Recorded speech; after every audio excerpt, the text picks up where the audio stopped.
Hey guys, how's it going? Welcome to my video. All right guys, let me tell you guys how I fixed my car the other day.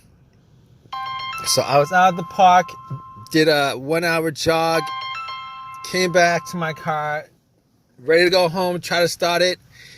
It cranked, but it did not turn over. It kept on cranking, but it did not turn over. And I must have tried to crank it at least, I would say like 15 times within the course of me trying to figure it out, what the problem was. All right. So I'm like, okay, what could this situation be, considering I did change the battery up. I changed the battery maybe 2 months ago. It's got a brand new battery. It's not the starter. I know 100% it's not the starter. Obviously, it cranks.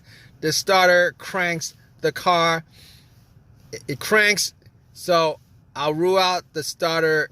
Everything having to do with the starter, ruled out.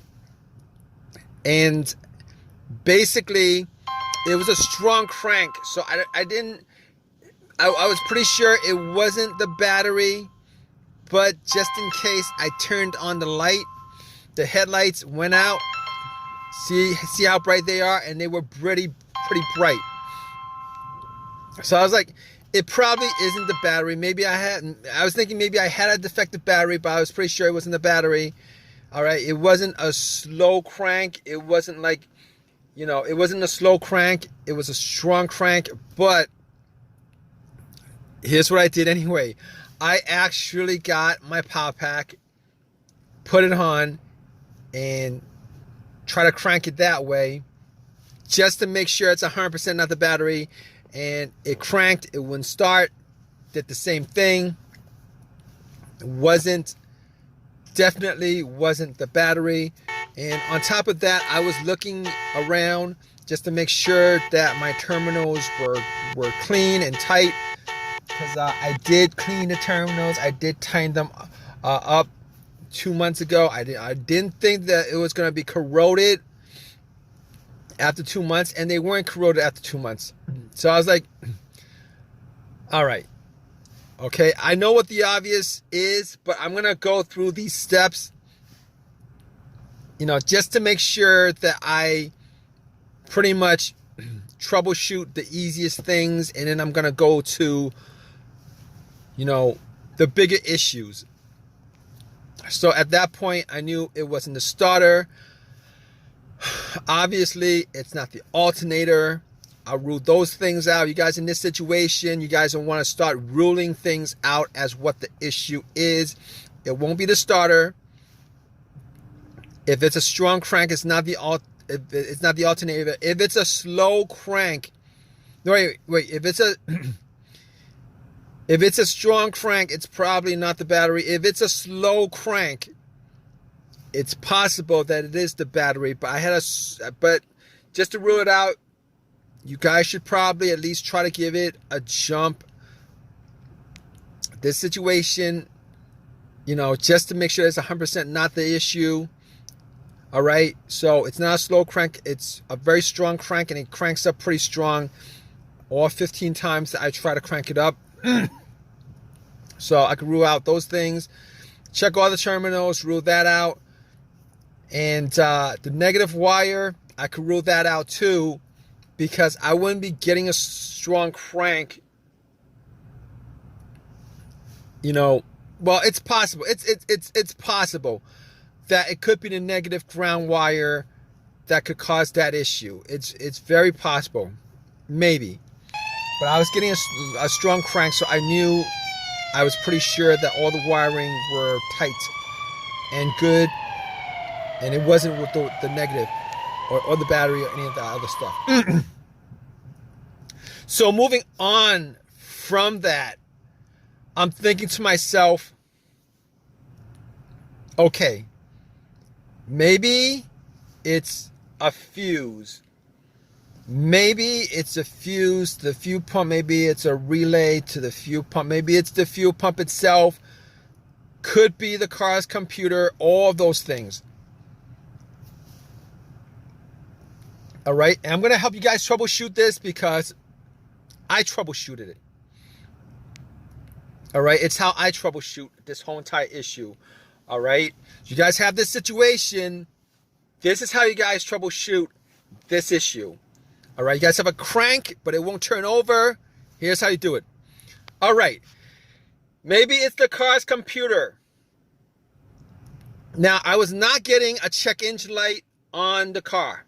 I was not getting a check engine light on the dash. So I could pretty much rule out a whole bunch of things. All the sensors, all the things that be caused by the sensors, I could pretty much rule out. There was no check engine light.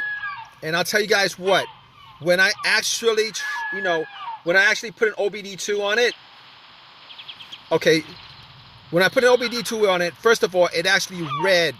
It ran through the scan, gave me a whole readout.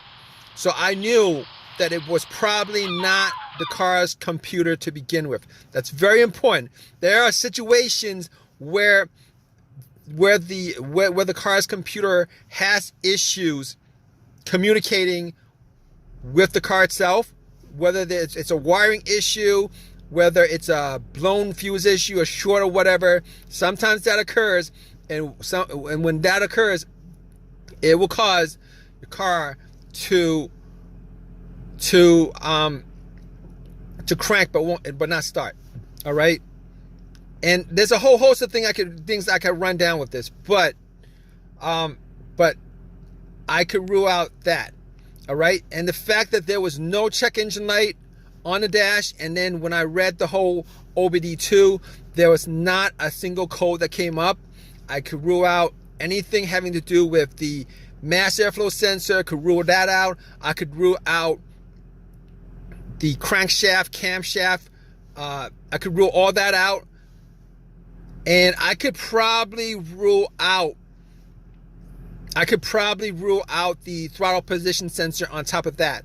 So if you guys are probably thinking it's probably one of those sensors that's causing it, one of those things that's causing it, if it's not coming up, if you guys don't have a check engine light with this with this crank but no start issue, it's a crank but no start issue, you guys probably rule out all those things that has a sensor connected to it, which is a whole host of things. All right, and this situation pretty much simplifies a whole lot of things as far as troubleshooting this issue is concerned with a crank no start issue. All right, so let's go down from there. All right, now I'll tell you what. All right, I wasn't able to get my car started at the park, so I had to call AAA, had them tow my car to my house so that I could actually do a bunch of tests. I didn't have my tools with me, so I wasn't able to get it started. All right, I assumed that it was a couple of things. So when I got home, I had to pretty much go through all the fuses. All the fuses were good. All right, all the fuses were good. So next up would be the relays. I assume in this situation that it was probably either going to be a fuel issue, like maybe a relay or a fuse connected to the fuel pump that would cause this situation. All right, so I tested out all the fuses. It wasn't that. As far as the relay was concerned, I did swap out the fuel pump relay with another relay, with a similar relay, with the same exact number. So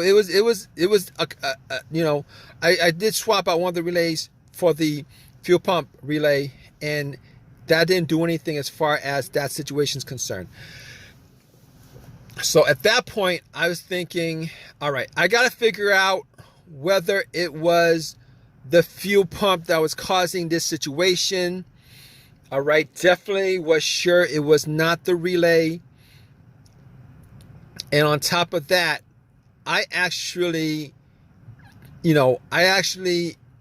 took off the line for, the part of the fuel line just to see whether there was any fuel getting pumped out. There's no fuel pumping out.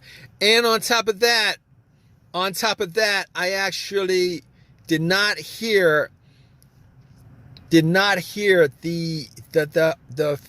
fuel pump prime. All right, when I turned it on to the on position, did not hear any kind of priming coming from the fuel pump.